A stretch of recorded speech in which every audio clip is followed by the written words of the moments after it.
여러분 행복하십시오. 아니 그냥 아멘 하시면 돼. 행복하십시오. 성령 충만하십시오.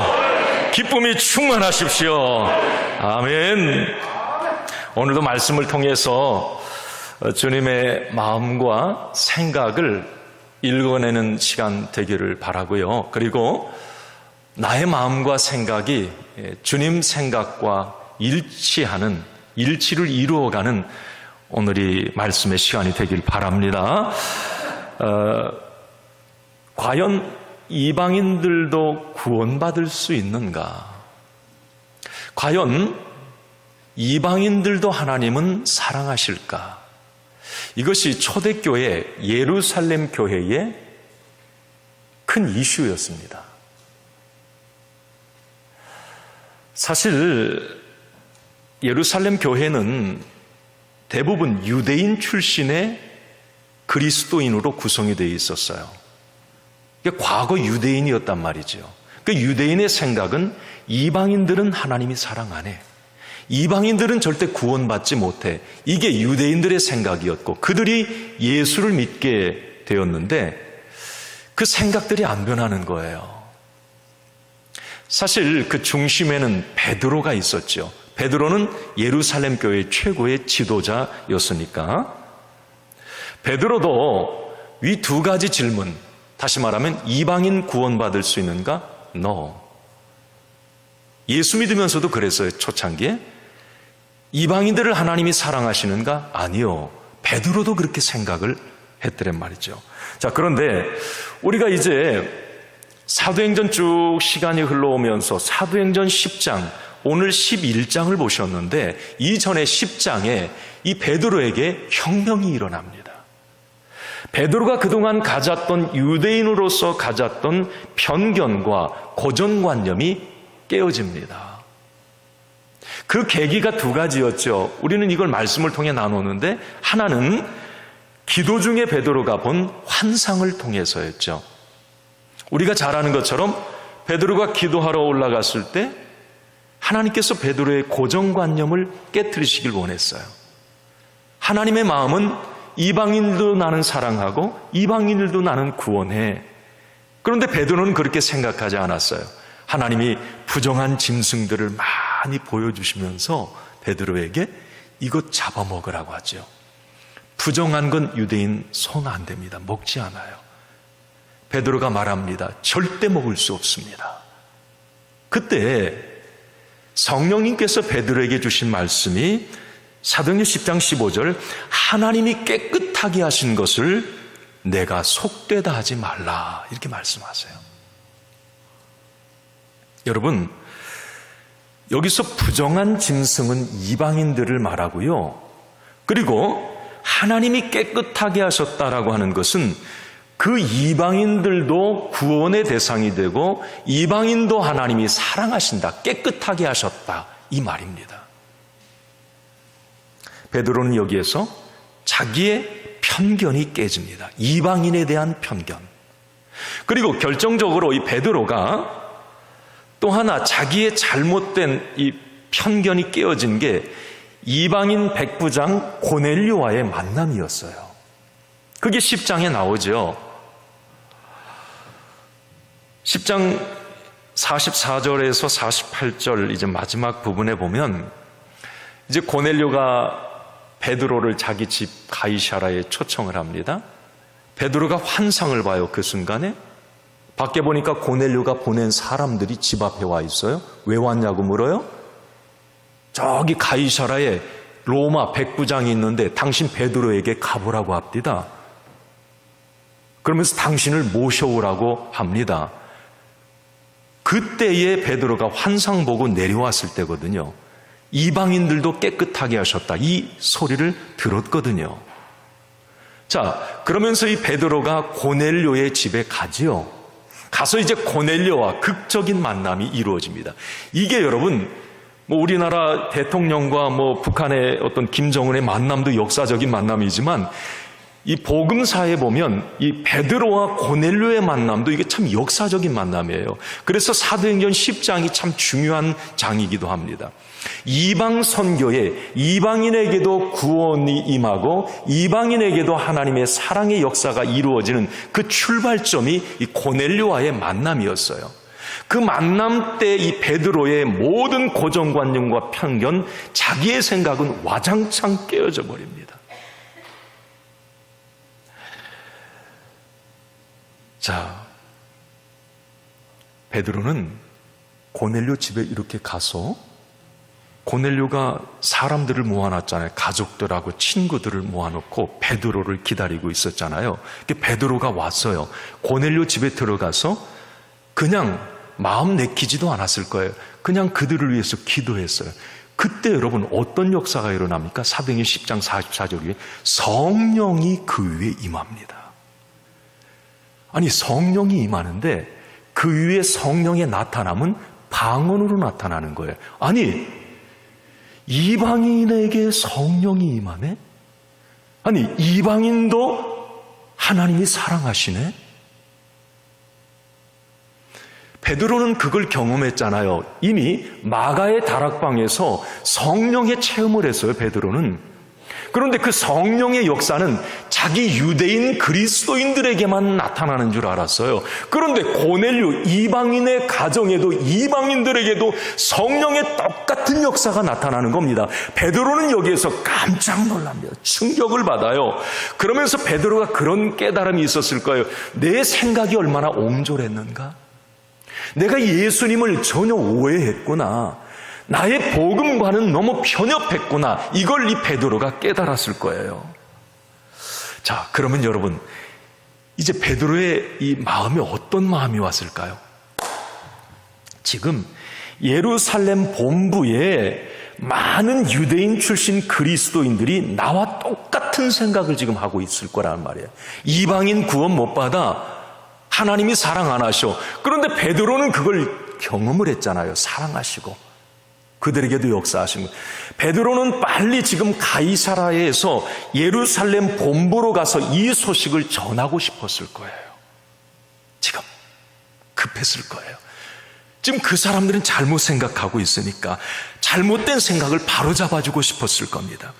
그래서 성경이 이제 사도행전 10장 마지막 절은 베드로가 고넬료 집에 며칠을 머문 후에 이제 벅찬 감동을 안고 빨리 달려가서 소식을 전해줘야 되겠다는 기쁜 마음을 안고 이제 예루살렘 본부로 향합니다. 그리고 오늘 사도행전 11장이 시작이 됩니다. 1절을 한번 같이 봅시다. 자, 시작. 유대에 있는 사도들과 형제들이 이방인들도 하나님의 말씀을 받았다함을 들었더니, 자, 유대에 있는 사도들과 형제들이 예루살렘 본부에 있는 사람들을 말해요. 그 사람들이 베드로가 예루살렘에 도착하기도 이전에 고넬료 가정에서 일어난 성령의 역사를 어떻게 들었던 거예요. 이미 알고 있었다고 지금 얘기를 합니다. 그래서 베드로가 도착을 하기 전에 이들은 무슨 생각을 하고 있었느냐? 자, 2절을 한번 봅시다. 2절. 자, 시작. 베드로가 예루살렘에 올라갔을 때에 할례자들이 비난하여. 자, 베드로는 아마 모르고 있을 거라고 생각했어요. 그런데 예루살렘 교회에 딱 도착해서 그 이야기를 하려고 하는데 막 주변에서 그러는 거예요. 아니, 베드로 사도요, 그 고넬료 집에서 성령의 역사 있었다며 막 그런 얘기들을 해야 되는 거예요. 어떻게 알았지? 내가 얘기도 안 했는데. 자, 여기서 여러분, 할례자들이 비난했다라고 하는 2절의 말, 여기 할례자들은 유대인들을 말하는 게 아니에요. 유대인 출신 그리스도인들을 얘기하는 겁니다. 과거에는 유대인이었는데 이제 예수 믿는 사람들이 된 거예요. 할례받은 그리스도인들. 그런데 이들의 문제는 뭐였느냐면, 예수 믿으면 예전 것은 조금 구습은 벗어버리는 게 맞지 않나요? 그죠? 그런데 이 할례파 유대인들은 자기들이 유대인이었다고 하는 과거의 유대인의 전통 율법에 얽매여 있었던 사람이에요. 그것을 예수 믿는 그 자리에도 그대로 가지고 와서 예수 믿는 거예요. 예를 들면 우리가 세상에서 예수 믿기 전에 뭐 세상에서 막 그냥 향락과 마음대로 그 모습을 그대로 변하지 않고 그냥 이 교회에 가져와서 예수 믿는 것과 똑같은 이런 모습이었어요. 자, 그들이 어떤 할례자들이 그 당시에 편견을 가지고 있었느냐면 이방인들은 구원받을 수 없다. 하나님이 그들은 사랑하시지 않으신다. 그런데 그들은 소식을 들었어요. 그리고 지금 와서 도착한 베드로의 이야기를 들었습니다. 이방인들도 구원받는데, 이방인들도 하나님이 사랑하신데, 고넬료 집에 우리와 똑같이 마가의 다락방에 우리가 경험한 성령의 역사가 거기에도 일어났대. 이방인들, 자기들이 개처럼 여겼던 이방인들에게도 똑같이 삼위일체 하나님의 역사가 일어난 거예요. 한마디로 자존심이 상한 겁니다. 여러분, 자존심이 뭐라고? 그렇죠? 그리고 그들이 더 화가 났던 것은 자기들의 지도자 베드로가 그 고넬료 가정에 있었고 성령의 역사의 중심에 있었다고 하는 것. 그래서 그들은 베드로를 더 몰아붙입니다. 3절 이렇게 몰아붙입니다. 시작. 이르되 내가 무할례자의 집에 들어가 함께 먹었다 하니. 자, 여기서 이제 3절까지 말씀을 이렇게 자꾸 읽어보고 묵상해 보면 째째 그 말이 툭 튀어나왔어요. 아니, 지금 예루살렘에 있는 예수 믿는 사람들이잖아요. 그 사람들도. 그런데 지금 그들은 베드로에게 어떤 부분을 마지막에 지적하느냐, 밥 먹었던 문제, 함께 먹었다가 그 얘기예요. 같이 고넬료와 이방인들과 밥 먹는 그 문제를 가지고 이제 트집을 잡는 거예요. 여러분, 지금 진짜 중요한 건 뭐예요? 고넬료 가정에 성령의 역사가 나타난 거예요. 하나님의 꿈을 보여주신 거예요.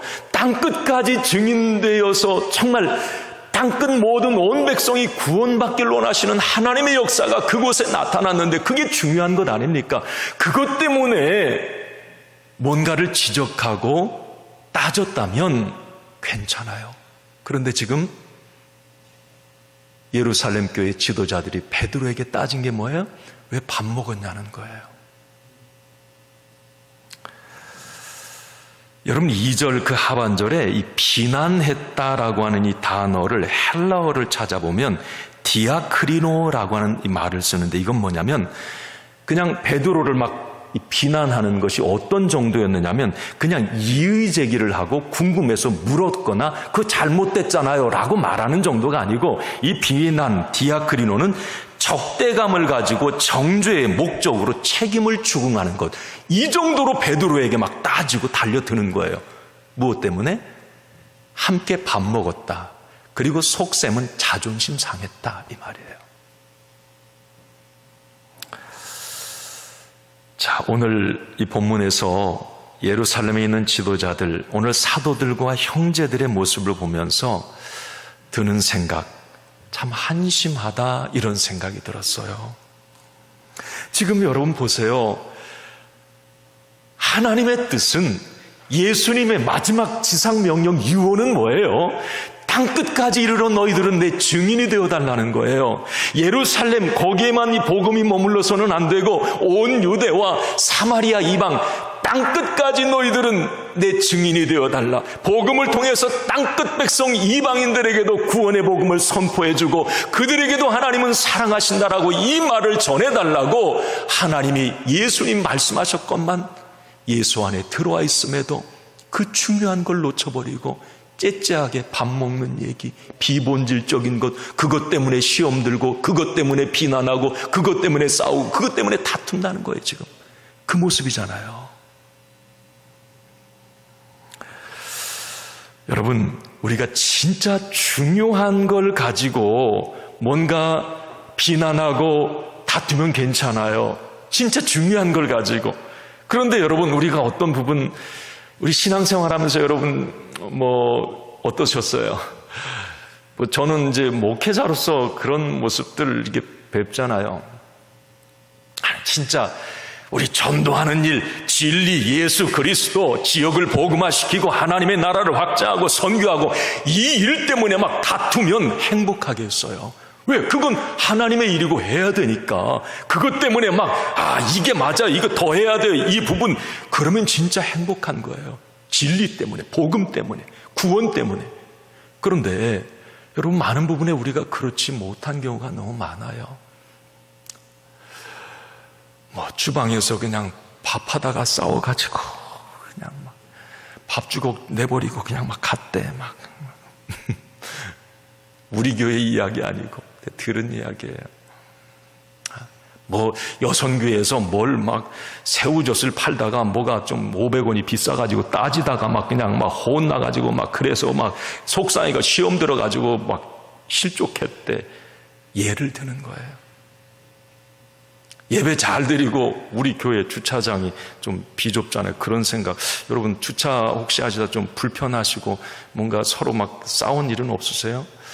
그 본질 아니잖아요. 좀 우리가 좁으면 그냥 서로 좀 기다려주고, 집사님, 그렇게 하면 되잖아요. 그럼 본질이야. 교회의 본질은 그게 아니잖아요. 지금 예수고 복음이고 생명이고, 네. 그런데 우리가 많이 신앙생활하면서 지금 예루살렘 교회 지도자들처럼 밥 먹는 문제 가지고 베드로 비난하고 따지고, 이건 잘못된 거예요. 하나님 편에서 볼 때 얼마나 우리 주님이 속상하실까? 사실 지금 예루살렘 교회 이 사도들이라고 여기 얘기해서 1절에 예수 믿는 지도자들이거든요. 그리고 형제들입니다. 이들이 예수님이 왜 오셨는지, 그리고 예수님이 왜 십자가를 지셨는지, 그리고 예수님의 마지막 유언, 우리에게 당부하신 건 무엇인지, 이걸 진짜 잘 이해하고 있었다면 절대 이런 일은 없었을 거예요. 여러분, 장님 코끼리 만지는 거 이야기 다 아시죠? 맹인 모상, 사자성어로 그렇게 씁니다. 장님들이 이제 코끼리를 만져요. 다리를 만진 사람은 코끼리는 기둥이다라고 막 얘기를 합니다. 배를 만진 사람은 코끼리는 벽이라고 얘기를 해요. 상아를 만진 사람은 코끼리는 화살같이 생겼다고 얘기할 수도 있고, 그게 자기 생각이에요. 그죠? 자기 생각. 코끼리에 대한 자기 생각. 그걸 막 옳다고 막 주장하는 거예요. 자, 그러면 여러분, 눈 뜨고 코끼리를 본 사람 입장에서는 그 사람 얘기가 어떻게 들릴까요? 속 터지는 거예요. 엉뚱한 자기의 생각이 다 맞는 건 아니거든요. 그런데 그 생각을 하나님 생각으로 착각하는, 이게 장님 코끼리 만지는 거다. 나는 그런 상상을 해본 거예요. 지금 예루살렘에 있는 유대인 출신의 그리스도인들은 과거에 어떤 유대인의 전통, 문화, 자신들의 어떤 이 가치관, 자존심, 그 틀에 꽉 갇혀서 그 생각에 사로잡혀서 장님 코끼리 만지듯 하나님 예수님을 이해하고 말하고 있는 거예요. 그거 아니잖아요. 지금 예수님의 뜻이 아니잖아요, 그게. 여러분, 우리가 여기에서 이걸 하나 알 수가 있어요. 뭐냐면 하나님 생각과 내 생각이 다를 수 있어요. 이거 분명히 다를 수 있습니다. 우리가 나도 생각이 있잖아요. 그러면 그 생각을 하게 돼요. 근데 하나님도 성경에 보면 생각이 있으세요. 자, 그러면 문제가 뭐냐면 내 생각을 하나님 생각에 굴복시키면 별 문제가 없어요. 그런데 내 생각이 자꾸 옳다고, 나는 코끼리 장님과 같은 그런 생각을 가지고 있는데, 하나만을 알고 있는데 하나님 생각이 틀리다고 자기 주장을 하는 것, 이게 이제 문제가 되는 거예요. 여러분, 이사야 55장 8절과 9절 말씀 이사야 선지자를 통해 하나님이 이 말씀을 주셨어요. 그때도 하나님은 답답하셨던가 봐요. 한번 읽어봅시다. 시작. 이는 내 생각이 너희의 생각과 다르며 내 길은 너희의 길과 다름이니라. 여호와의 말씀이니라. 이는 하늘이 땅보다 높음같이 내 길은 너희의 길보다 높으며 내 생각은 너희의 생각보다 높음이니라. 이게 여러분 무슨 말입니까? 하나님도 아세요. 그래, 너도 생각이 있지. 그래, 나도 생각이 있어. 자, 그런데 하나님의 자녀들아, 니들 이거 기억해라. 내 생각과 하나님의 생각이 충돌하거든 하나님의 생각에 네 생각을 꺾어라. 이 말이에요. 이게 이사야 55장 오늘 8절 9절이에요. 왜? 내 생각, 하나님의 생각은 너 생각보다 높다. 하나님의 생각은 네가 생각하는 것보다 훨씬 크다. 하나님의 생각은 네 생각보다 더 멀리 보고 더 복된 것을 생각하고 사는 길을 다 아는 생각이다. 그러니 네 생각을 하나님 생각과 충돌할 때는 내려놓고 하나님 뜻, 하나님의 말씀, 하나님의 생각에 순종하면 그게 네가 사는 길이고 네가 잘 되는 길이고 네가 더 멀리 보는 길이라는 거예요.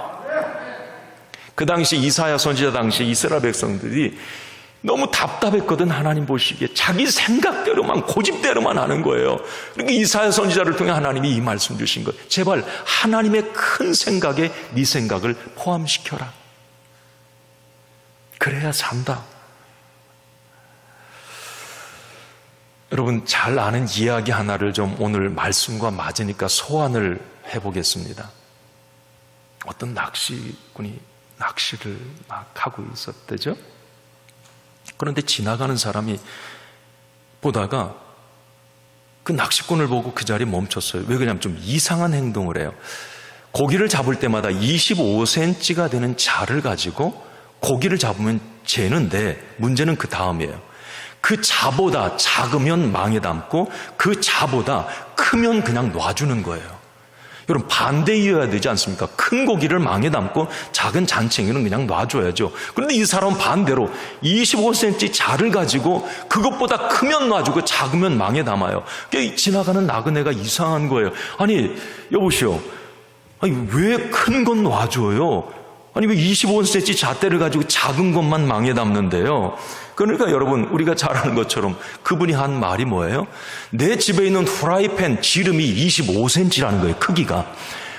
그래서 고기가 크면 프라이팬에 안 들어가니까 버리고 고기가 프라이팬 25cm 지름 안에 들어오면 그래서 망에 그걸 담는다는 거죠. 여기 속에는 많은 의미가 담겨 있지 않나요?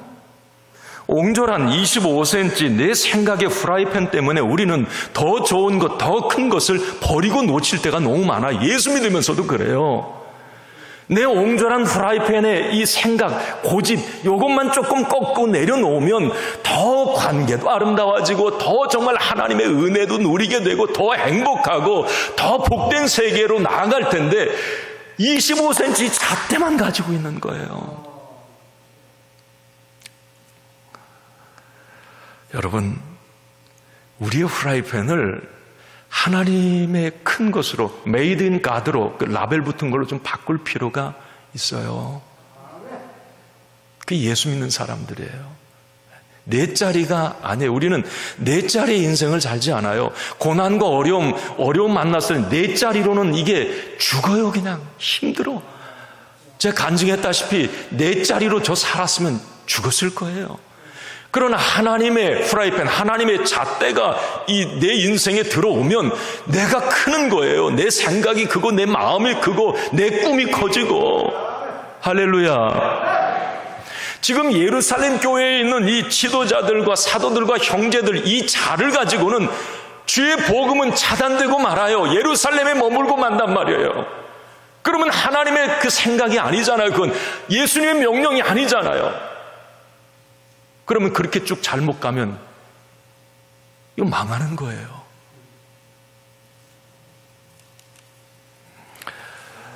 여러분, 사람들은 어쨌든 살면서 하나님도 인정하셨지만 자기 생각들, 자기 프라이팬들이 다 있어요. 뭐 크기는 다 다를 거예요.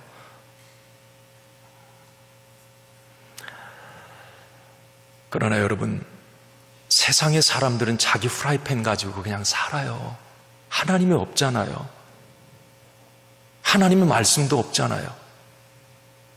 그냥 자기 프라이팬이 옳은 줄 알고 살잖아요. 자, 그러나 우리 그리스도 안에 들어와 있는 우리들은 누굴 믿어요? 하나님을 믿어요. 하나님의 말씀을 믿어요.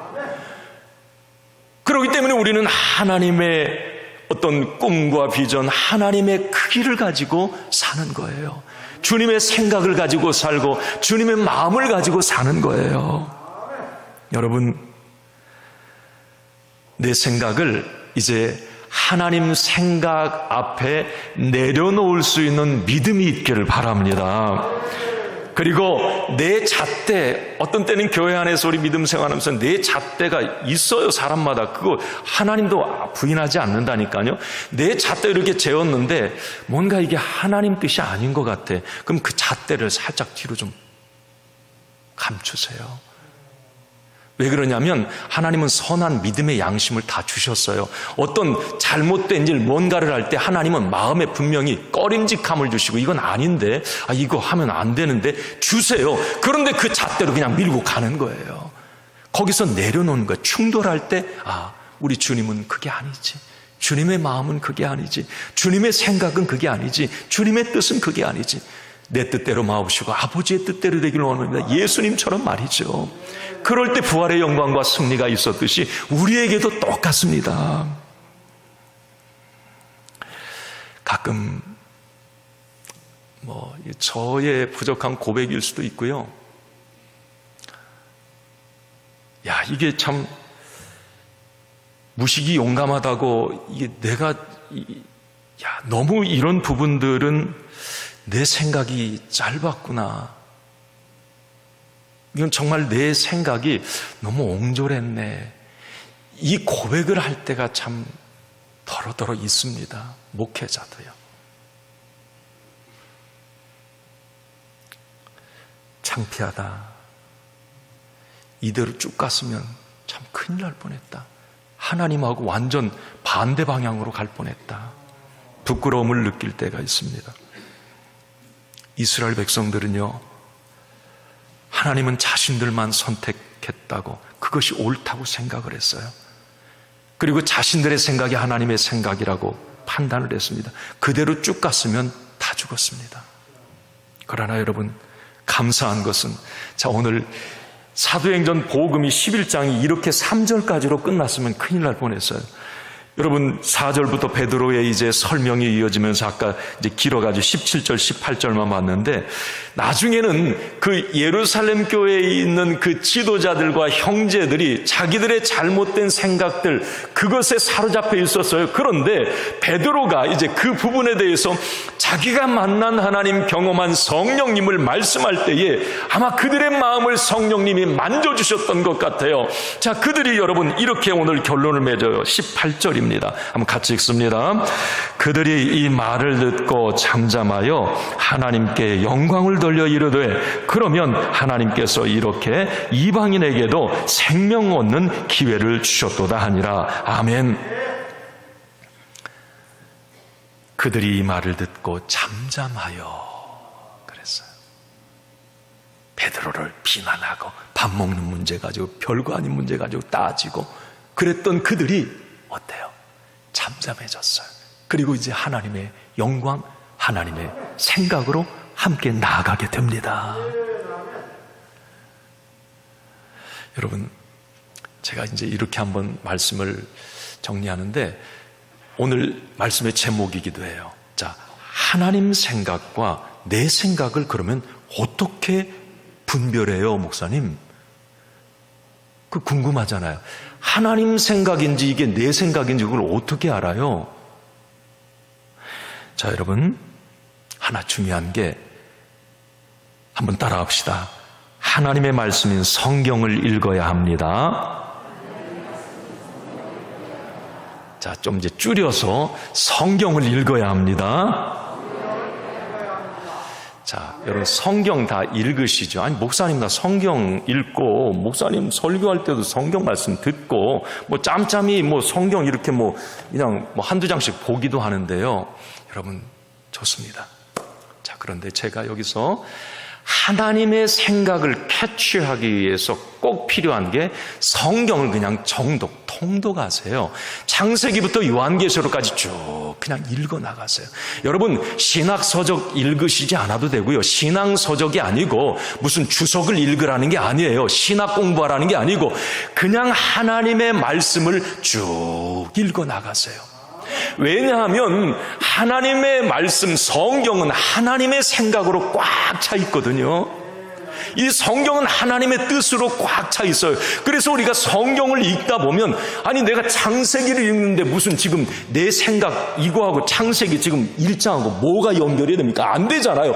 그런데 1장을 읽다 보면 내 문제에 대한 하나님의 생각이 임하고 하나님의 지혜가 임하고 하나님의 능력이 임해요.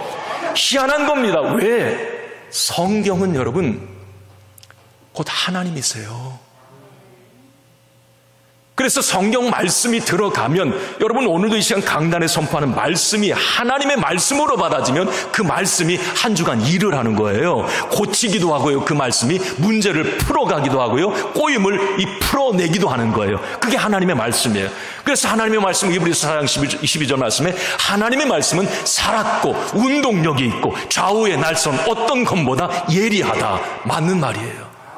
그 말씀을 여러분 그냥 생각날 때만 좀 읽지 말고, 우리 요즘에 매삼주오 매일 3장 주일날 5장 읽으면 이걸 1189 다 읽을 수가 있어요. 1년에 1독을 할 수가 있어요. 그냥 쭉 순서대로 읽으세요. 목적 가지고 읽을 필요도 없어요. 그냥 쭉. 그래서 저는 이건 확실한 경험입니다. 제가 경험들을 하는 부분을 말씀드리니까요. 자꾸 이렇게 내 생각이 가득 차면 어떤 말을 하게 되고 잘못한 고집을 피우게 되고 막 그래요. 내 생각으로 가득 차면 욕심이 막 사심이 막 들어오고 그 잘못된 판단을 하고 막 갈등이 일어나고 이렇게 비난이 일어날 수 있어요. 그런데 분명한 것은 하나님의 말씀을 평상시에 가까이 하고 이렇게 통독해 가는 사람은 절대 그렇지 않습니다. 그러니까 말씀을 안 읽는 분이에요. 그분은 110중 8구. 말씀을 안 읽기 때문에 하나님의 생각을 모르고 있는 거예요, 지금. 오늘도 예를 들면 하루를 살면서 내 생각들이 많이 막 떠오를 거 아니에요. 그 생각을 잘못하면 죽을 수도 있고 죄를 지을 수도 있고 사람을 죽일 수도 있는 게 생각이 말이에요. 자, 그러면 내 생각이 막 그런 거 떠오를 수 있잖아요. 자, 그런데 말씀을 읽는 사람은 그 내 생각이 그 말씀이 걸러지게 되는 거예요. 말씀이 필터 역할을 해요. 참 중요한 부분입니다. 그래서 여러분 그냥 말씀 읽자 이 정도로 이해하지 마시고요. 내가 하나님의 생각, 더 큰 하나님의 생각, 더 멀리 보고 하나님의 지혜로 살고 내 자리의 인생을 좀 벗어나고 싶다면 그냥 말씀을 무작정 그냥 읽으세요. 좀 이해가 안 돼가지고 엄청 졸리거든요. 막 레위기 말씀 이런데 이해가 안 돼요. 이게 이스라엘의 역사 그러실 수 있어요. 그렇지만 하나님의 말씀으로 여러분들이 믿고 읽으세요. 네, 그거 꼭 해줘. 그럼 하나님의 생각 캐치할 수가 있어요. 그리고 여러분 마지막 하나는 이 기도라고 하는 이 부분을 이제 하나님 생각과 한번 연결시켜 보세요. 우리가 응답의 관점에서 한번 보지 말고 이 기도할 때 하나님의 생각을 우리가 알게 돼요. 여러분 이 기도는 하나님과 연결된 영적 핫라인이라고 하잖아요. 이게 소통 창구거든요. 그러니까 우리가 기도를 하나님과 대화한다고 하는 것도 그거예요. 여러분 사람과 이렇게 대화하다 보면 어때요? 그 사람 마음을 알게 되죠. 대화를 안 하면 마음을 모르잖아요. 자, 여러분 이 기도가 하나님과의 대화인데 우리가 이 기도를 하다 보면 하나님의 생각과 심정이 이렇게 느껴져요. 네, 그렇습니다. 고넬료도 베드로도 기도하다가 만남이 이루어지고 기도하다 편견이 깨졌어요. 왜? 기도할 때 하나님의 생각이 그들에게 임하거든요. 베드로의 생각으로는 죽었다 깨나도 예루살렘 못 벗어납니다. 그러나 하나님의 생각이 임하니까 깨져요. 땅끝을 보게 돼요. 다 멀리 보게 됩니다. 여러분, 그런 경험 아시죠? 여러분 하셨을 거예요, 많이들.